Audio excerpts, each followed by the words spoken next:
Good morning, students. This is the second lecture of digital logic families. In the previous lecture, we have been discussed about the classification of digital families, the basic concept which is very important for this unit, and definitely all these ICs work on that particular principle. In this section, we will discuss about the some characteristic of the digital ICs. In this lecture, we will discuss about the characteristic like the propagation delay, the power dissipation, figure of merit, fan out, noise immunity, operation temperature, current and voltage parameter. So let's we start from the first, the propagation delay.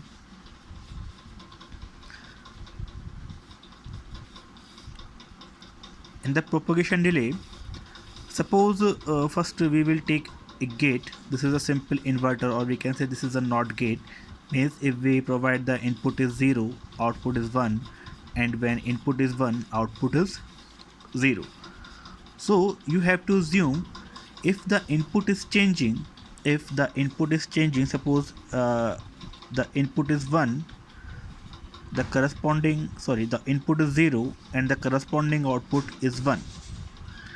No doubt, if the input is changing from 0 to 1, then output will goes to 1 to 0.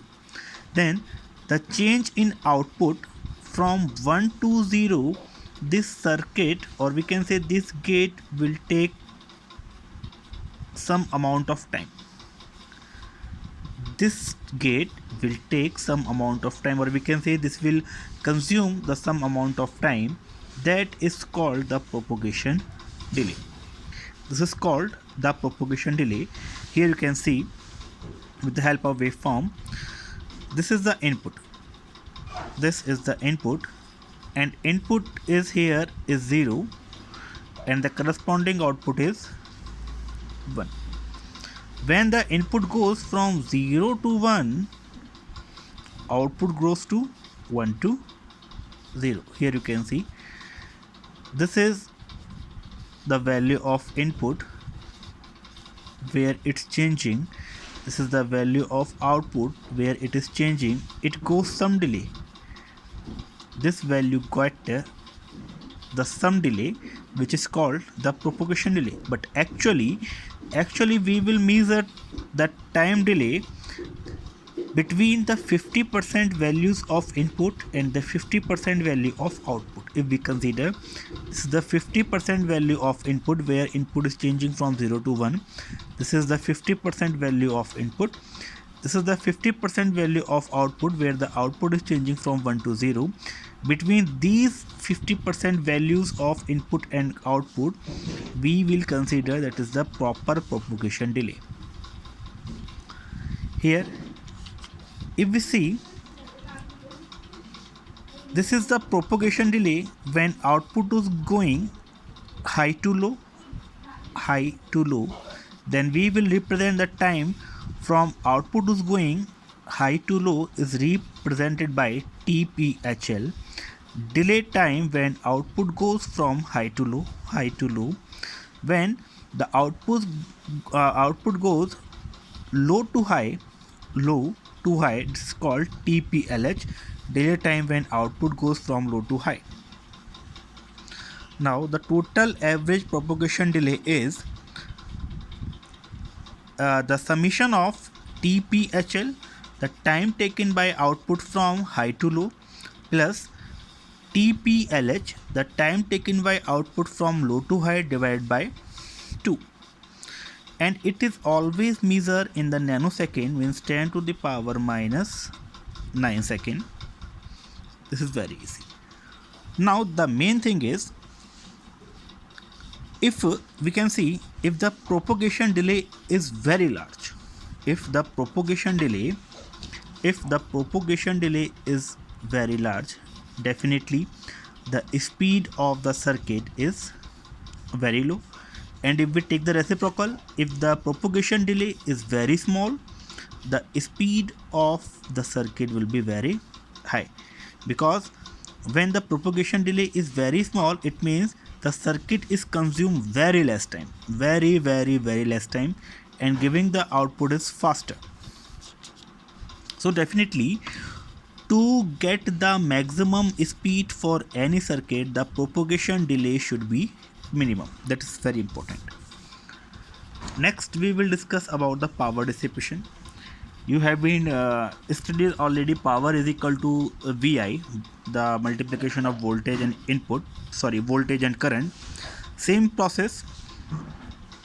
This is the amount. This is the power. How much power can be dissipated by an IC in the form of heat? How much power can be dissipated by the IC in the form of heat? If there is the more power dissipated, means there is a more temperature of the IC, there is a more heat generated by the IC, and it can burn the IC. So what should be the maximum power which can be dissipated by the IC? The formula is PD, dissipated power, is equal to VCC, supplied voltage, multiplied by ICC. ICC is the current drawn from the external source VCC. Here ICC can be categorized in two parts. ICC, when current driven by the source when the output level or input level is high, when the output level is high, and the current drawn by the source when the output level is low. So the total ICC, total average current, is ICCH plus ICCL divided by 2. This is called the power dissipation in any IC.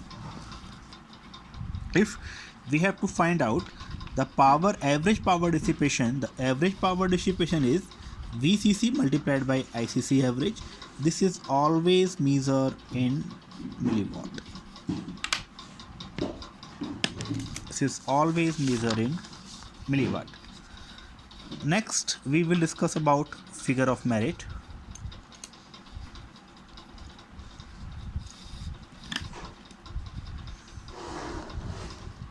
In the figure of merit, the figure of merit can be defined as the multiplication of propagation delay, as we have been studied in the previous topic, multiplied by power.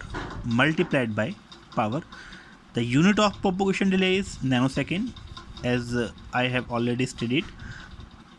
The unit of power is milliwatt. If we multiply this is a 10 to the power minus 12 joule. The unit of figure of merit is joule. It means that is the work done by the ICs, 10 to the power minus 12 joule, or we can say the picojoule. This value is constant, so you can't change this. This is a simple figure of merit, the multiplication of propagation delay and power. Next is fan out. Fan out means there are similar gates. Here you can see we are using the AND gate. The various number of gates can be driven by the single gate. The various number of gates, here you can see the various number of gates. Here are 2. We can take the total number of n gates is driven by the single gate. This figure is called the fan out. Means the maximum current is drawn by a single gate. But the condition is all the gates should be similar. You can't use this is the AND or not. No. All are AND, all are not, all are OR. All gates should be similar, and these similar gates are connected to be a single gate, and the total current is drawn by the gate by the single source gate. Next is our voltage parameter. In the voltage parameter, we will discuss input voltage and output voltage. Here first we will discuss the term. First is, in the input voltage we can provide two type of logic. Logic is 0 and logic of 1. If the logic is 0, getting from this value to VIL input value at low level, this is the minimum for logic 0, this is the maximum for logic 0. Next, when we get the logic 1, we will get two values from input is high for the minimum voltage. The input is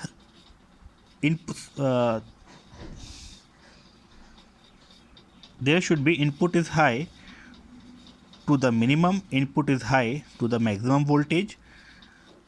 Next, same process we will apply output voltage. Here we will get to the logic 0, logic 1.